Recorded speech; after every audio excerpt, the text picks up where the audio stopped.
Prime Ark Freedom Blackberries, and a shampoo plant in a container, zone 5B, planted by a-hole.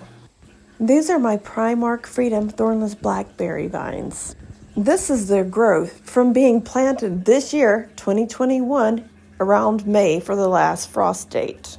This is how large they were before I planted them. They grew within fruiting size the same year.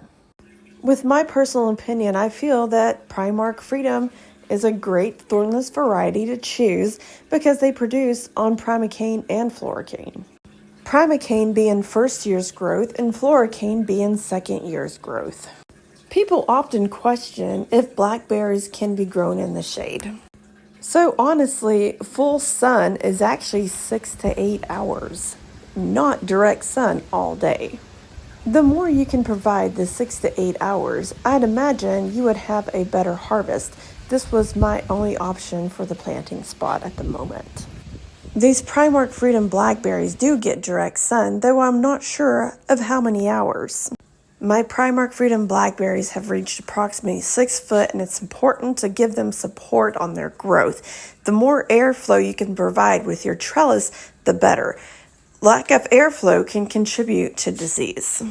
Another reason why I like Prime Ark Freedom, it can produce up to 2 crops in a year. The warmer your zone, the more likely you are to get a second crop.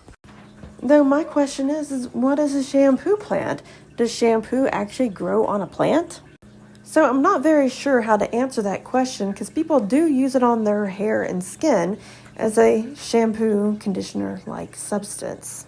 From what I understand, the pine cone ginger is an edible plant, though before you eat any part of this plant, please know which parts are edible and what parts are not. An example, a potato, you do not eat the leaves. And I myself personally do not know what part of this plant is edible. Though I have heard pine cone ginger shampoo plants do have medicinal value. If you are curious why I purchased this particular plant, I purchased it off Etsy. A great way to find shampoo plants for sale is to enter in Google and click shopping. In my package from Etsy, I received 1 small plant and 1 small rhizome. And from what I understand, shampoo plants do like consistently moist soil. Though I did start the rhizome and live plant in a 5-inch pot because root rot is still a possibility. These are bitter ginger shampoo plants, and they grow in zone 8 through 10. I'm in zone 5B, so I'm going to try to grow them in containers. I will put them in the house over the winter. So even in zone 8 to 10, they do go dormant and they die off and come back in May. So I'll basically just be keeping pots inside the house. But I'm going to give this a try. I'm getting ready to pot this one up. The root development does look okay and pretty decent. I do have another shoot coming up. And I'd imagine if these are successful on surviving the winter, they will need a much larger container than this. But right now they're super small. They take approximately 2 years from rhizome to actually even produce any shampoo blooms. So I did pot up these bitter ginger shampoo plants here in zone 5B when they actually grow in 8 to 10. So the biggest question is can I get these to survive the winter?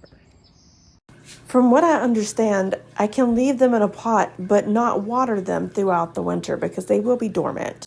So this is where I might mess up. Knowing me, I'm going to water them at least 3 times throughout the winter. I do this too with plants I overwinter in my shed, which are blueberries, hydrangeas, and a few fruit trees. From what I have noticed from growing these in small containers and working the way up, when the roots start becoming compact, the plant slows down in growth. By next year, I'm expecting these to be in up to a 15-gallon sized container. From what I understand, these plants possibly spread a little bit, so I may have to treat them like a mint plant, cut them and make them smaller plants and repot them.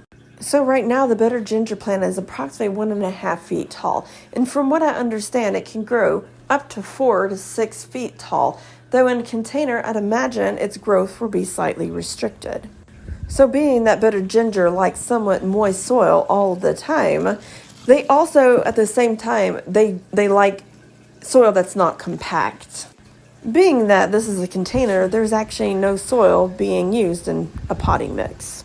And the growing medium that I'm using is actually cocoa chip block. Not cocoa chip core, but cocoa chip block.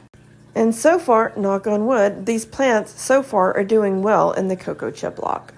Once again, I do want to mention this container size will not be sufficient for their growing needs.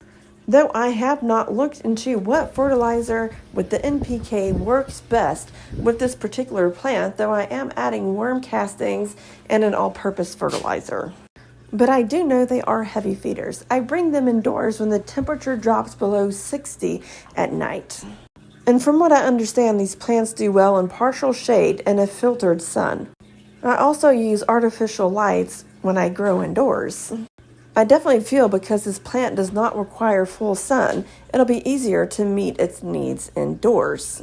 And as I mentioned earlier in the video, it can take approximately 2 years to get shampoo blooms on the plant. I find the blooms absolutely beautiful. To me, they look like a hot pink color. And I'm also hoping that I get the chance to update this video in 2022. There's some really great videos on YouTube about the pinecone ginger shampoo plant. I definitely encourage you to watch more videos. My video is my experience of growing shampoo ginger in containers in Zone 5B. This is actually a tropical plant that is meant to be grown in Zones 8 through 10. And I just want to thank you if you've watched the video this far.